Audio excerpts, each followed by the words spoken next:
Since the middle of October, long term bond yields in the US Treasury market are down by more than a full percentage point. During the same period, almost exactly the same period, US stocks have absolutely surged. Several major indexes have now reached new all time highs. The Dow's at a high, the Nasdaq's at a high, and just yesterday, the S&P 500 was within a hair of setting its own high. Stocks have backed off today, the final day of the year of 2023, but by and large, equities are encouraged by either the real economy or, since the rally has been timed with the market rally in bonds, you have to wonder how much of the presumed loosening in financial conditions is playing in convincing investors to buy shares. But therein lies quite a bit of danger because, as we know, lower long-term bond yields are not a sign of loosening conditions. And if they're not actually a sign of loosening conditions, what is pushing share prices higher? Is it the idea that maybe we better get in the market before the soft landing actually happens this time, a fear of missing out? Or are there other ideas that are being priced into equities that sure are not being priced in global bonds? Steve and Meter, Happy New Year to you. We'll get that out of the way really early here. Hope you had a Merry Christmas. It's good to see you again. What do you make of this? We got bonds doing this and stocks doing this, and they're not the same thing. Jeff, it's good to be back. Thanks for having me on as always here in the new year. There's something I got to pick on you here a little bit because, I don't get it. It doesn't make sense. All I hear from central bankers, whether it's current ones or past ones. In fact, I just got off the phone with Jerome Powell before we're doing the show right now, and he told me absolutely that lower interest rates lead to looser financial conditions. In fact, I read about it all over the media, and yet you just said they're actually lead to tighter financial conditions. And I think that's a really important topic here because a lot of people do not understand the bond market. They don't understand what interest rates are telling them. And of course, you're absolutely right. Falling interest rates here aren't a good sign, but yet equity investors are super excited. They actually believe that for some reason, this is the catalyst to send equity prices higher. Now, maybe it means they believe that consumers, were struggling to borrow at higher rates and perhaps slightly lower rates will lead to a huge boom in consumption.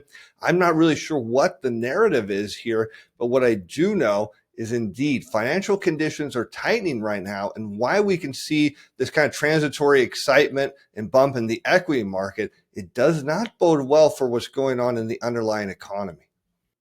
Yeah, I think there's two things there, Steve, right? The first is that interest rates going lower are not the tightening. They are a reflection of tightening in the monetary system. So it's not interest rates themselves. It's not like interest rates go down and that causes the system to tighten. It is the way to think about this, and you know this, is when the demand for safety and liquidity goes up, that tells you about safety and liquidity, and that's nothing good. So if demand for safety and liquidity, meaning government bonds, goes up, that means safety is going down in the perception of the bond market, and liquidity is being high demand because liquidity is questionable. There's your tightening financial conditions that are associated with yields going lower. But as far as the stock market is concerned, there is this narrative that lower bond yields are loosening. And if you believe that, or you don't even have to believe it yourself, if you believe everybody else believes that, then you see interest rates go down, whether there's a flood of money coming in from money printing or whatever loose financial conditions are supposed to mean. As long as everybody believes that, then you start buying stocks because you think, oh, the other guy over there, he's going to start buying stocks because he thinks there's money coming into the system. And the guy over there is going to be buying stocks because he thinks there's money coming into the system. And we all just start buying stocks because we all think everybody else believes that financial conditions are actually loosening. And I think that's what's so, in one sense, absurd, but on the different token, it's understandable why this happens because, first of all, you've got this very sharp correlation between bond yields in the short run here. Middle of October, bond yields start going down, stocks start going way up. There's that correlation there. But more than that, the idea that, hey, we got to get into this rally because even if it has nothing to do with interest rates, if Jay Powell gets to that soft landing this time, we better get in there now. So the combination of interest rates, the lack of really awful economic data, the US economy seems to be hanging in there. I think that's the narrative that's being pushed behind everybody who wants to get back into stocks and have been trying to get back into stocks for the last couple of years. In fact, they've been doing so for over a year now. When was the bottom? Last year? So stocks have been rallying all this time, and we sort of just invent narratives for why that is. And the truth is, stocks are rallying because people are buying stocks. Yeah, that's right, Jeff. People are literally buying stocks on the hope that stocks go up, which causes stocks to go up and then gives them hope that stocks are going to continue to go up because more people are going to see the stocks are going up. So they're going to buy stocks. Well, you And know yet, the old saying, right, Steve, that we know the economy is fine is because share prices are going up, and we know share prices are going up because the economy is fine. It's the circular reasoning. absolutely. And that's kind of the point I was trying to make that you kind of illustrated so perfectly there is the You issue mean here. rudely interrupted? Well, there's that too, but we're not going to pick on things. But if you look at the notion of what consumers and the market expects is, we have Powell come out and talk about, hey, we've got this soft landing going on. We think we've nailed it. Of course, all his Fed speaker buddies are going to say the same exact thing. They're not going to deviate from the model. We're hearing from other central bankers around the world that they think that's true. We're then hearing it in the media. We're even hearing it from bank CEOs and their analysts saying, hey, you know what? We think they nailed it this time. And if you believe that, which of course, why wouldn't you? Because everybody's saying, yes, it's going to happen. The labor market's going to be intact. Can't you see that initial claims still are staying low? It's just a matter of time before continued claims turn down, that you need to get in the equity market here, and you need to do it now because all the bond market's doing, Jeff, has nothing to do with the banking system or monetary system. Of course, we both know that. It has everything to do with, right, the Fed's going to cut, and that's going to inject liquidity into the system. Liquidity means, of course, money printing. That means equity prices magically go up. And you got to get in it to win it. That's another good point here too, and I think it's something you said a couple weeks ago when we were last together, that even the Fed pivot is now being taken as a sign of the soft landing, right? The Fed says, okay, we're going to talk about lowering interest rates because, well, we've done it. We've successfully conquered inflation. We can see that in recent PCE deflators, the CPI numbers. They're all thoroughly disinflationary in every respect that we've been saying all along, including core rates. The core PCE deflator just dropped to its lowest month-over-month change since 2020. So the Fed's going to say, our pivoting is only about declaring victory. But you and I both know there's something missing from that equation, right? Because the economy's fine, even if inflation is no longer a risk, as you define it, Mr. Central Banker. Why would you need to start cutting rates? And why would you need to start cutting rates maybe a little more aggressively than certainly you were talking about just a couple months ago with higher for longer? So the Fed right now, they're all saying, well, some of them are saying we're not pivoting at all. The ones who are saying are going to be saying, well, we're doing it because we win. This is victory. And so if you're, like you're saying, Steve, if you're someone in the stock market, you're looking to that and say, okay, yeah, inflation's gone. The Fed seems to have been successful with that. The economy seems fine. Yeah, you better get in the stock market because this thing is going to rocket higher.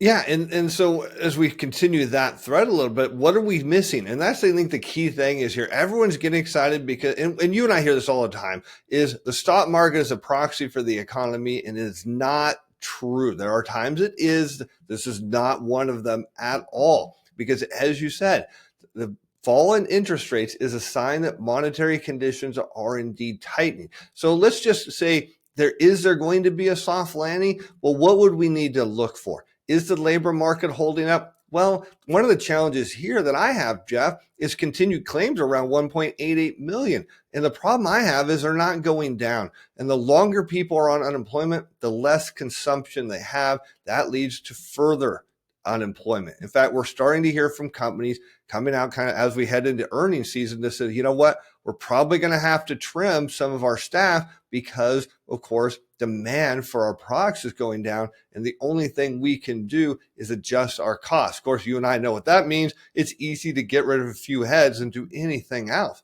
But the other thing we're looking at here is the regional Fed surveys, because I think they give us a great pulse on what's going on. And what stands out to me isn't the fact that the labor market's holding up. Yes, hours worked are trimmed a little bit, which I expect, is new order demand is falling. Because, and here's what I'm thinking, Jeff, if there was going to be a soft landing, what I would want to see is new orders come down, and then all of a sudden they'll start to ramp up as everybody got excited about the next coming expansion and said, hey, we need to fill our shelves and our warehouses and all these things. Instead, we're seeing just the opposite. We continue to see new orders decline, and even worse, we're seeing in the reports is saying that backlogs, well, they're almost gone.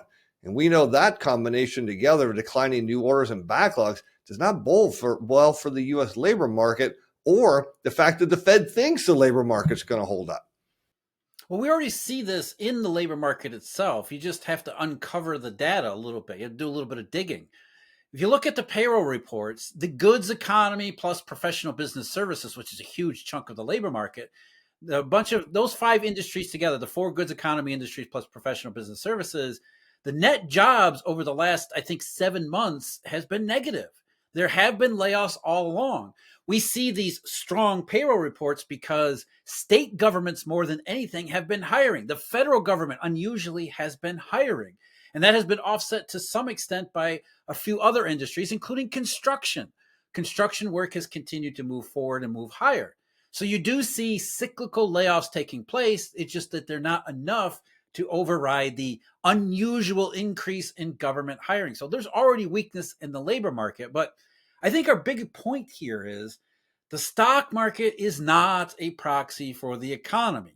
And so when you're investing in stocks, you think you're investing for fundamental reasons when actually that's just a fiction that everybody tells themselves, including the entire financial services industry, in order to make it sound like it's more than John Maynard Keynes' beauty contest. You're essentially buying stocks because you think other people are buying stocks for these reasons, right? I'm buying stocks because this other guy's going to be buying stock because he thinks the economy's doing well. That's really what happens here. And you can make a lot of money doing that. And if you're really good at reading other people and their perceptions, you could make a ton of money. We're not saying that you can't make money in stocks. What we're saying is that don't tie the stock market to real economy fundamentals, because there is no relationship there, or very little relationship there. As you said, Steve, every once in a while, the economy seems to intrude on the stock market's party. It's not the Fed. It's all fiction.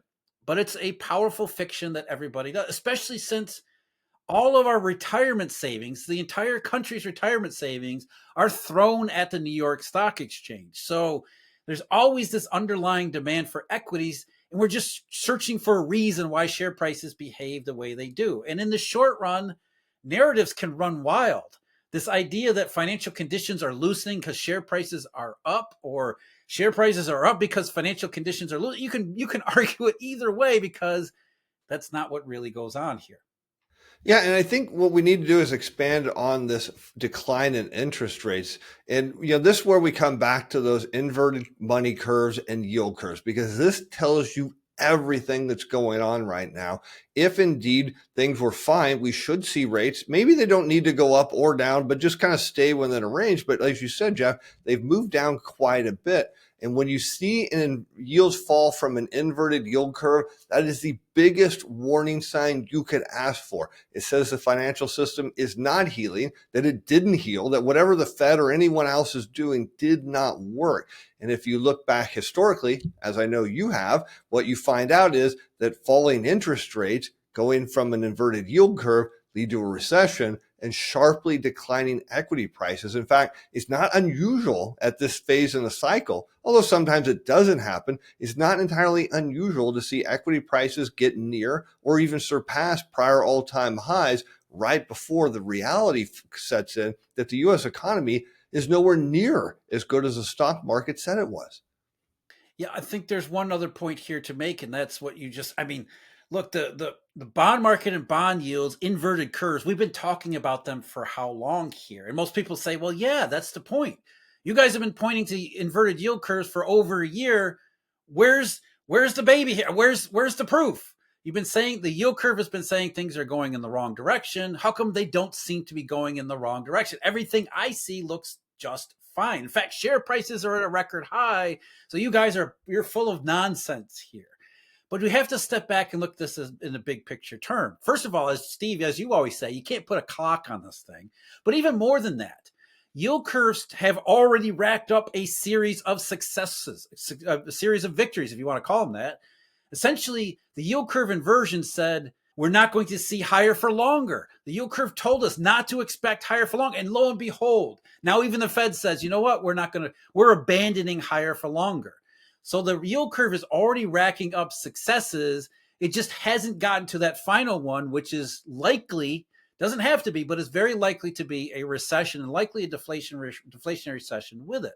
So the yield curve has already told us in advance, don't expect this to be the 1970s. And oh, by the way, this Fed higher for longer stuff, that's not going to happen either. So if you're thinking that the only thing the yield curve is telling you is some recession and one hasn't happened this far, well, maybe it has, then you're missing out on all the information here. It's not the stock market, it's the bond market.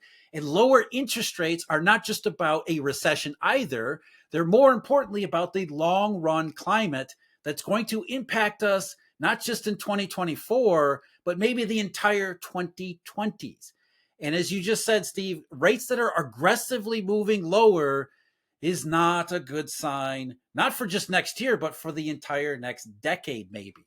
It looks like the market is saying the 2020s are going to look like the 2010s, and that's not good. No, that's not good. But what will be good in the short run? And here I'm going to put a prediction out there because you know I love doing this. Is what's going to happen at either the next or within two FOMC meetings. Inflation is going to get close to the 2% target. Powell and company are going to be like, champion, look at us. We hit it. We nailed this thing. Perfect 10.0 across the board. And this is great. We're going to trim interest rates at some point later this year. And then after that, the whole floor falls out. That's my prediction, Jeff. Yeah, I think that's, a couple of months ago, people would have said you're crazy. Now people are going to say you're even more crazy because lower interest rates are loosening. I think that's what's so frustrating about all of this is we can't even, most of the public has been taught the wrong thing about how interest rates actually work and what they actually mean. And there are very real consequences, not just in the stock market, but all over the real economy for getting that wrong. So here we are once again, Steve, bonds versus stocks, except at one more, even worse extreme than we've become accustomed to. Bonds are going way in the one direction, stocks are going way in the other direction, and they're not the same thing. One or the other ends up being the case. Absolutely. And I'll just caution investors who are chasing equity prices higher. If you see another leg lower in interest rates, watch out. Stocks aren't going to keep going. They usually historically don't, but enjoy the ride while you can. Just be prepared. It doesn't last. What is really going on in the stock market with stock prices? Where do they actually come from? I did a complete video about that just recently. That's the one linked below me. Thanks as always to Mr. Stephen Van Metre. Happy New Year to everyone. Until next time, take care.